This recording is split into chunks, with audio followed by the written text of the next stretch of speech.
The Cowboys don't have a starting running back right now. They do have Rico Dowdle on the roster. They do have Deuce Vaughn still there, who they drafted last year. They re-signed Rico Dowdle in free agency, but you're still looking for that workhorse kind of main course featured running back for the Cowboys, and they don't really have that guy. Rico Dowdle and Deuce Vaughn could be complementary pieces, so I'm not going to say they can't, but you still need the featured back. And where the Cowboys are going to find that featured back? Now, they could be looking for that featured back in free agency. I don't think it's a Zeke, but there are reports that the Cowboys and Zeke's camp have mutual interest in one another. Remember, Zeke signed a 1-year deal with the Patriots last year for $3 million. He played like 51% of their offensive snaps, did lead them in rushing with 642 yards, but only averaged 3.5 yards per carry. So that was the lowest number of his career. So at this point, I think we all know what Zeke is. He did have 51 receptions, but he's not, I don't think, an every down featured back. I think situationally, short yardage, goal line, Zeke can be a real weapon for you. Even in pass, if you're looking at pass protection, he's probably one of the best pass protection backs out there in the NFL too. But that's not, the role of a featured back. Now, technically, you are still paying for Zeke. Because he has Ezekiel has an over $6 million dead cap charge on the Cowboys books for 2024. So maybe they could bring him back because it's like we're already paying for him. It happened to me with the Detroit Lions. The Detroit Lions overpaid me for like my first year there and brought me back for the second year. And I'm thinking more and more they might have brought me back because they had already paid me for it. I was on injured reserve, but they paid me like I was on the roster. Only the Detroit Lions would make such a stupid mistake. But they paid me like I was on the roster, which I already had the money in my account. I wasn't going to give it back.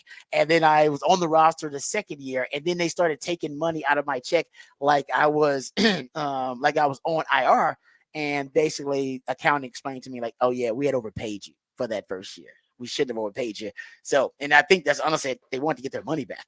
So you brought your boy back anyway. My point is the Cowboys could be doing something like that where hey, it just makes sense. You're gonna bring in a running back. This is a guy you're already paying for. Why not bring him back?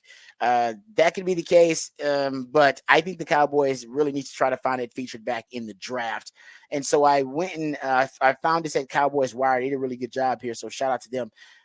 And they basically looked at the advanced analytical stat of RYOE, which is rushing yards over expected, which basically are guys who are outperforming the expectation, outperforming their contract, outperforming their status as a player with the team.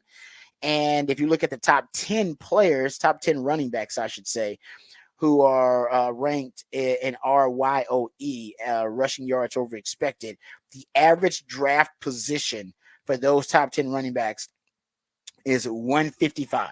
155 and a half, actually. And if you go look at the Pro Football Focus top 10 running backs in average spot they were drafted, you're looking at 108, like 108.2. So you're looking at running backs drafted on day 3, basically. If you're now, this is top 10. You still can find you a starting running back potentially later on, but you want a running back that's going to give you more bang for your buck, right? Return on that investment.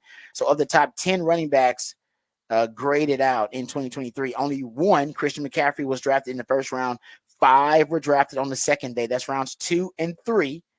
And 3 were drafted in the 5th round, and 1 went undrafted altogether. So if you give the undrafted player, just kind of give him a draft position, or say just give him a draft slot, say 265. If you do that, with that in mind, the average draft spot of a top 10 running back comes in at like 108.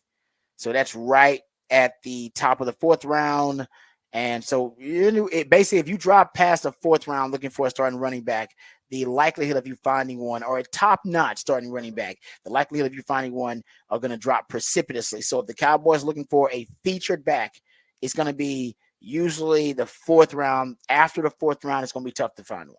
An elite one, but a high-level one, a high-level running back. It looks just top 10 is what I'm looking at here. So I think it's where the Cowboys are going to be. It's right around the 4th round is where they should be looking for a running back if they don't already have one. There you go, Cowboys fans. And you need one badly. And you could trade for one. We talked about that earlier.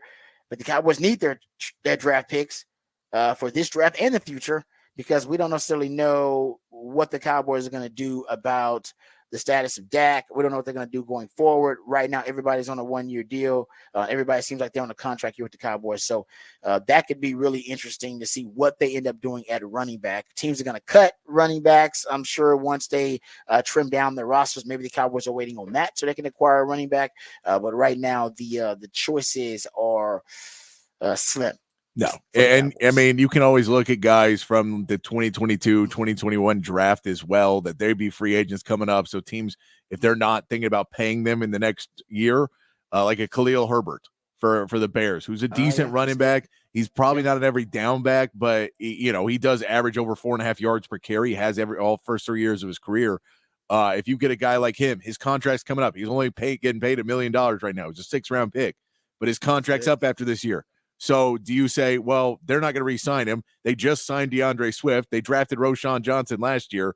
They may not need him as much, so maybe we can get a 6th-round pick and we can go get a Khalil Herbert, a 5th or 6th-round pick. We can go get him, and that gives us at least somebody in there that we feel can start for us week 1 versus drafting somebody in that round where we're hoping he's ready. But if we miss on that, we don't have a running back, and we used a pick in the 4th round versus trading for somebody that we feel is going to be a little bit better of an option.